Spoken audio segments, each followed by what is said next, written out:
आज की कहानी है पाप मोचनी एकादशी।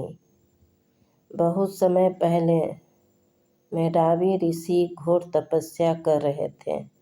वे एक घने जंगल में भगवान विष्णु की भक्ति में लीन रहते थे। एक दिन स्वर्ग की एक अप्सरा उन जंगल में आई। उनकी सुंदरता और मधुर आवाज़ बहुत आकर्षक थी।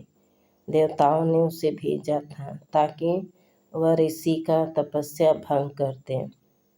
अप्सरा ने मधुर गीत गाना शुरू किया।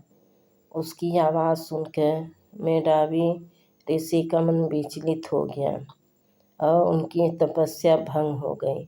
धीरे धीरे दोनों एक साथ रहने लगे और कई वर्ष बीत गए।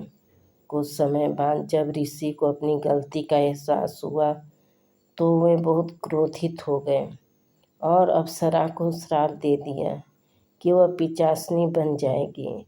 यह सुनकर अप्सरा बहुत दुखी हुई और उनसे क्षमा मांगी।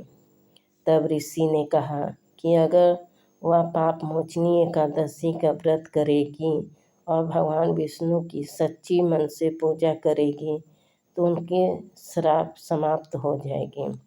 अप्सरा ने पूरी श्रद्धा से पाप मोचनी एकादशी का व्रत किया और भगवान विष्णु की पूजा की। व्रत के प्रभाव से उनका श्राप समाप्त हो गया और वह फिर स्वर्ग की प्राप्ति हो गई। इस व्रत के प्रभाव से मेधावी ऋषि के पाप भी नष्ट हो गए और उन्हें भी मोक्ष की प्राप्ति हो गई। पाप मोचनी एकादशी के व्रत करने से मनुष्य के सभी पाप नष्ट हो जाते हैं और भगवान विष्णु की कृपा प्राप्त होती है।